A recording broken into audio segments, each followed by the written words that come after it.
श्री राधे, श्री कृष्णाय नमः। आप सभी का हमारे YouTube चैनल में हार्दिक स्वागत है। और अब हम बढ़ते हैं माघ मास महात्म्य के 26वें अध्याय की ओर। श्री गणेशाय नमः। 25वें अध्याय में हमने जाना कि केरल का एक वासु नाम का ब्राह्मण, जो कि अत्यंत वेदवान था, परंतु कुछ घृणा, ईर्ष्या और बांधु बांधवों से हार के जब उसे मृत्यु हुई तो उसकी दैहिक क्रिया नहीं हुई, जिससे कि वह पिशाच योनि में वन वन भटकता रहा। तत्पश्चात वह मार्ग में आए हुए लोगों से प्रयागराज के जल की महिमा को जानते हुए उनसे जल मांगने का, पिलाने का अनुग्रह कर रहा था। साथ ही साथ उनको एक सारस के वचनों को सुनाया। क्या थे वो सारस के वचन? पथिक कहने लगा, हे प्रेत, तुमने सारस के वचन किस प्रकार सुने थे? सो कृपा करके हमें भी सुनाइए। प्रेत कहने लगा, इस वन में कोहरा नाम की नदी एक पर्वत से निकली है। मैं घूमता घूमता उस नदी के किनारे पहुंचा और थकावट दूर करने के लिए वहां ठहर गया।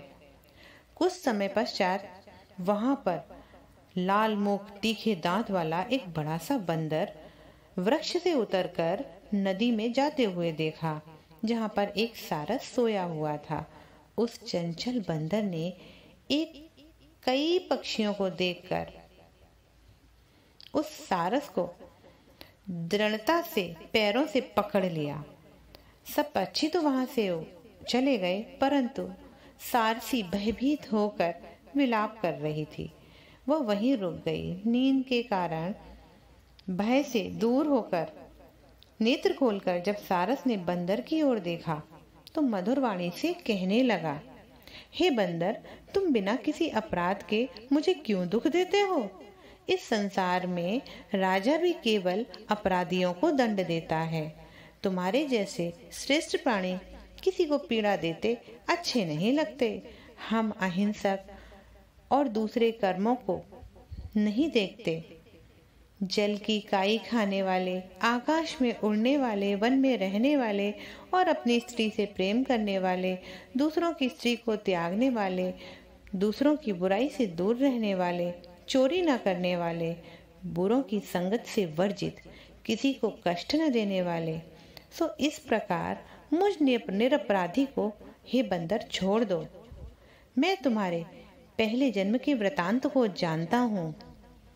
यह वचन सुनकर बंदर उसको छोड़कर दूर बैठ गया और कहने लगा, तुम मेरे पूर्व जन्म के वृतांत को कैसे जानते हो? तुम तो अज्ञानी पक्षी हो और मैं वन में घूमने वाला हूँ। सारस बोला, मैं अपनी जाति के स्मृति के बल पर तुम्हारे पूर्वजन्म का संपूर्ण वृतांत जानता हूँ। तुम पूर्व जन्म में विंध्य पर्वत के राजा थे। मैं तुम्हारे कुल का पूज्य पुरोहित था। तुम राजा होकर अपनी प्रजा को अत्यंत पीड़ा दिया करते थे। विवेकहीन तुमने बहुत सा धन इकट्ठा किया। सो हे वानर, प्रजा की पीड़ा रूपी अग्नि की ज्वाला से तुम पहले ही तप चुके हो। सर्वप्रथम तुम कुंभी पाक नरक में गिराए गए, जहां तुम्हारे शरीर को 3000 वर्ष बीत गए। फिर उस नरक से निकलकर बचे हुए पापों के तुम इस वानर योनि में आए हो और मुझे मारना चाहते हो। पूर्व जन्म में तुमने एक ब्राह्मण के बाग से फल लूटकर बलपूर्वक खाए थे। उसका परिणाम यह हुआ कि तुम आज वानर और वनवासी हुए। प्राणी अपने किए हुए कर्मों को अवश्य भोगता है, इसे देवता भी नहीं हटा सकते। इस प्रकार मैं इस सारस का जन्म लेकर आज भी अज्ञान से मोहित नहीं हुआ। इतनी कथा को सुनकर वानर कहने लगा, यदि ठीक ही जानते हो तो बताओ तुम पक्षी कैसे हुए? सारस कहने लगा कि मेरी यह दुर्गति का कारण भी सुनो। तुमने नर्मदा नदी के किनारे पर सूर्य ग्रहण के समय बहुत से ब्राह्मणों के निमित्त 100 ढेर अन्न के दान किए थे। मैंने पुरोहित होने के कारण थोड़ा सा अन्न ब्राह्मण को दिया और बाकी मैं अपने घर ले गया।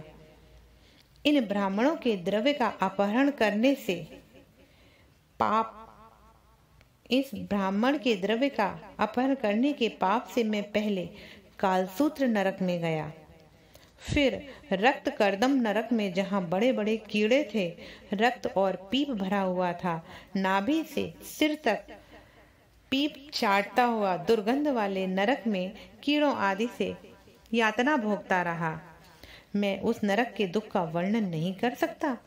फिर नरक की यातना से मुक्त होकर मैंने यह सारस जन्म पाया, क्योंकि पूर्व जन्म में अपनी बहन के घर से मैंने कांसे का बर्तन चुराया था। इसको मैंने एक जुआरी को दे दिया। इसी से मैंने यह सारस योनि पाई। यह मेरी स्त्री पिछले जन्म में ब्राह्मणी थी। इसने भी कांसे की चोरी की थी और आज यह मेरी सारसी हुई। यह सब फल मैंने तुम्हें कर्म फल का बताया है।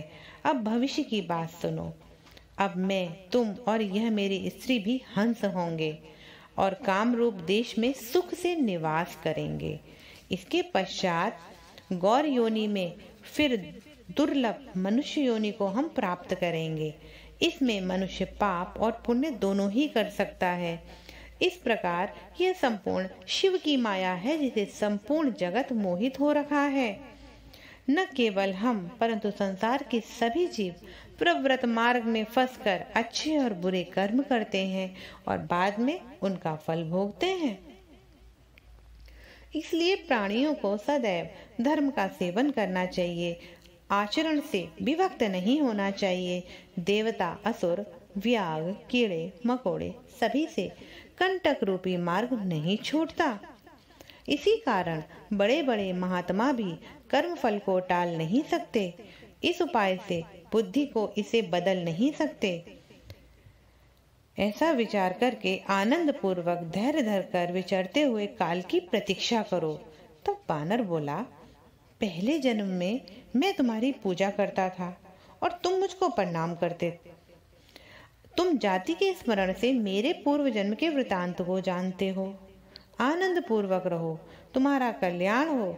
तुम्हारे वचनों को सुनकर मैं मोह रहित होकर वन में विचार करूंगा। प्रेत कहने लगे, हे पथिक, यदि मैंने उस नदी के तट पर बंदर और सारस का जब यह संवाद सुना, तब मुझे बोध हुआ और मेरे मोह और शोक का नाश हुआ। प्रेम से बोलिए श्री राधे।